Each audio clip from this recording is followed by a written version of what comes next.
श्रीमान योगी भाग 2 कथा 22. राजगडाच्या रोखाने राजांचे अश्वपथक वेगाने दौडत होते. दिवस कासराभर असताना राजे गडाच्या पायथ्याशी असलेल्या पालीला पोचले. घोड्यांची गती मंदावली होती. राजे सावकाश गड चढत होते. पद्मावती माचीच्या दुसऱ्या दरवाजात राजे आले आणि दुसरी नौबत झटली. फिरंगोजी नरसाळा राजांच्या स्वागतासाठी सामोरे आले होते. राजे पायउतार झाले. फिरंगोजी नजीक येताच त्यांच्या कडेवरच्या शंभूबळांनी राजांनी शंभूबळाला घेतले. त्याचा मुका घेतला. फिरंगोजी, राणी साहेबांची तब्येत आहे तशीच आहे.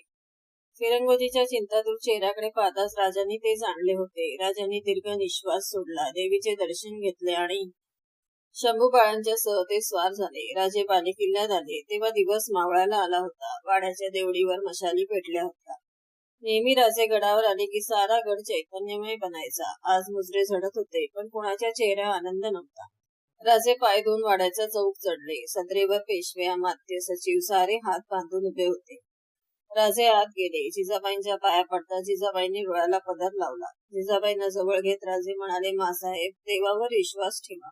राजे, सारे प्रयत्न होत आहेत. वैद्यांची औषधे आहेत, देवावरचे अभिषेक आहेत, अनुष्ठानं आहेत, अंगारे दुपारे, काही शिल्लक ठेवलं नाही. पण कशाचा गुण घेत नाही. कालची पोर आज दिसत नाही.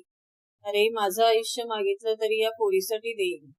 मासाहेब, धीर धरा. त्यांना राणीसाहेब बऱ्या होत असत्या तर आम्ही आमचंही आयुष्य दिलं असतं.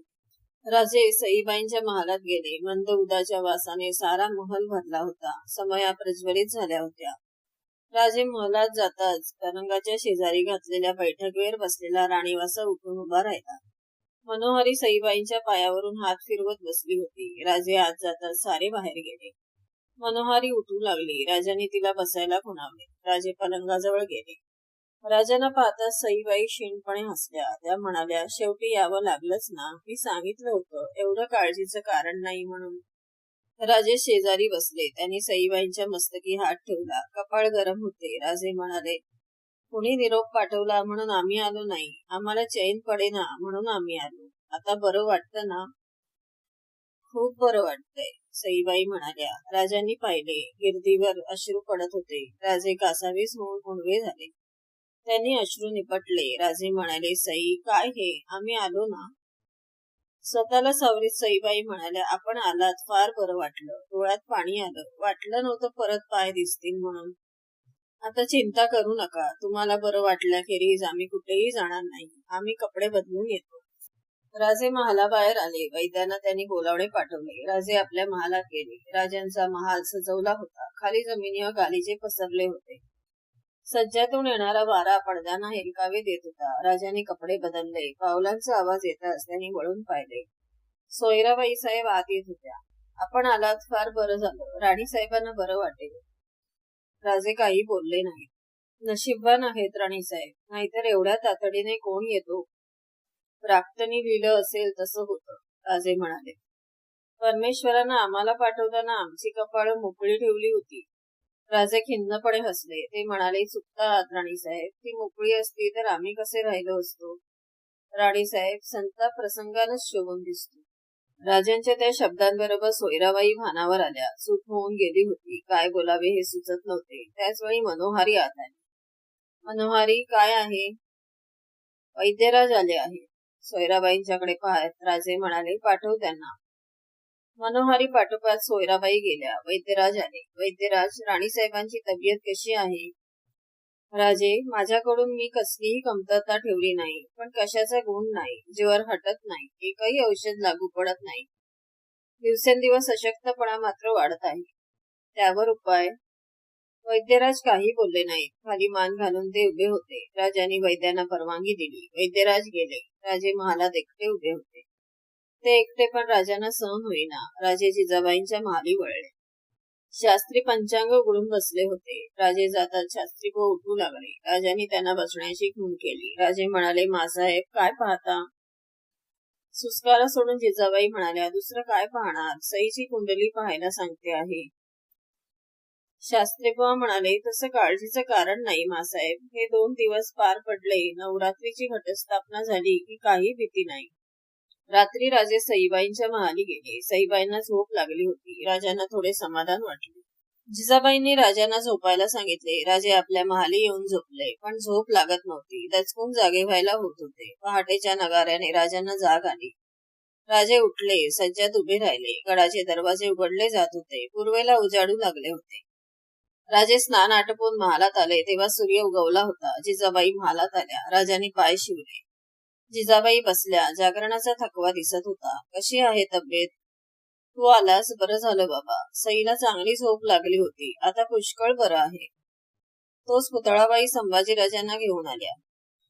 राजांना पाहता संभाजी धावला आणि तो पाया पडण्यासाठी वाकला. राजाने शंभू बाळांना कौतुकाने उचलले.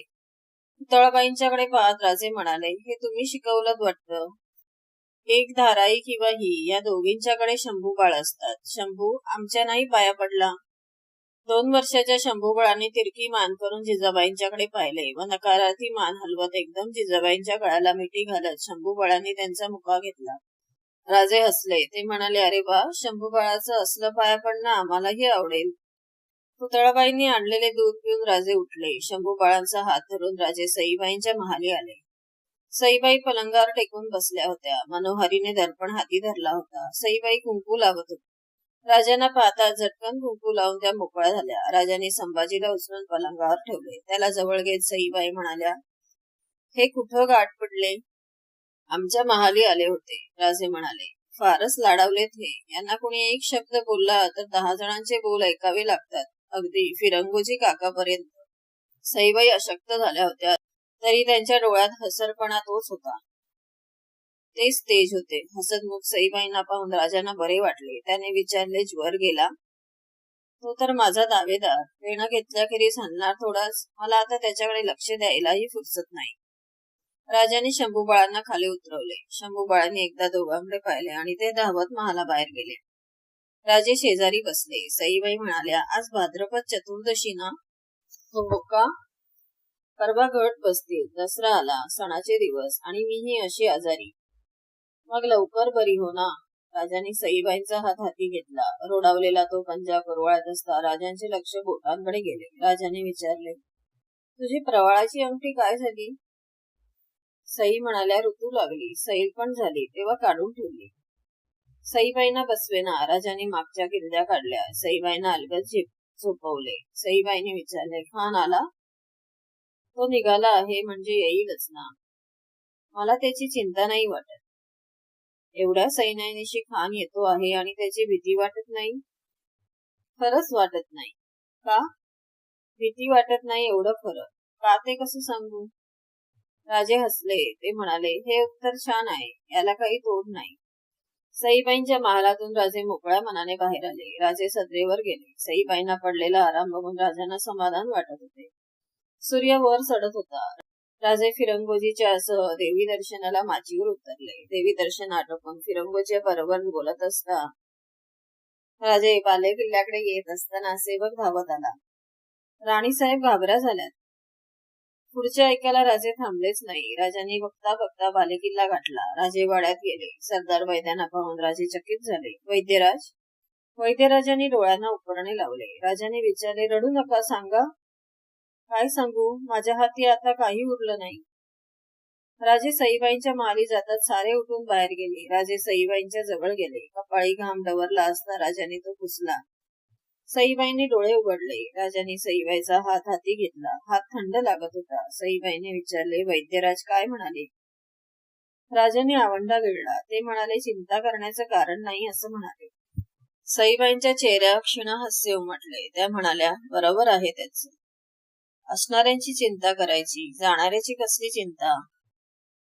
त्याबरोबर आवरलेले अश्रू राजांच्या नेत्रातून उघडले. ते उद्गारले, सई, मला सारं माहीत आहे. नाहीतर तुम्ही येताच सारे उठून गेले नसते. डोळ्यात पाणी न आणता निरोप द्यावा. सई, काय बोलतेस? स्वराज्याचा डाव नुकताच कोठे रंगतो आहे, तोच अर्ध्या डावावरून उठून चाललीस? सईबाई म्हणाल्या, अर्ध्या डावावरून उठून जाणं हा तर स्वभावच माझा. तुम्हीच सांगितलं होतं ना. अगदी खरं ठरलं. पहा ना, संसारातून उठून निघाले. मुलाची आई होऊनही त्याला दूध देऊ शकले नाही. निदान आईचा मायेचा हात तो तरी पाठीवर टिकावा. त्यालाही शंभूबाळ पारखा. सारंच अर्धवट राहिलं. सई, असं बोलू नकोस. राजे व्यथित होऊन म्हणाले, तू मांडलेले सारे डाव आम्ही पुरे करू. तेवढ्यासाठी जीव घुटमळतोय. संभाजी आई विना पोर, त्याला सांभाळा. आता तुम्हीच त्याची आई आणि तुम्हीच त्याची भीती. शंभू बाळांबद्दल मला काहीच का वाटत नाही. तसं म्हणत नाही मी, पण पुरुषांची माया स्त्रीपेक्षा वेगळी. आईच्या नजरेनं पाहायला हवं.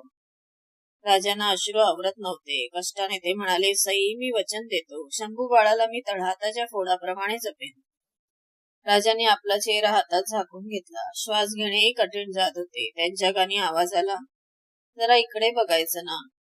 आवाज बदलला होता. राजांनी दचकून पाहिले. सईबाई राजांच्याकडे पाहत होत्या. त्यांच्या ओठावर स्मित झळकले आणि राजांचे रूप पाहत असताना सईबाईंची मान कलंडली. राजांचे अश्रू दिसून गेले. राजांच्या वर खेळलेली नजर तशीच होती. ती चैतन्य केव्हाच निघून गेले होते. राजाने हलक्या हाताने ते डोळे मिटले. राजांच्या लाडक्या सईबाई शांतपणे झोपी गेल्या होत्या.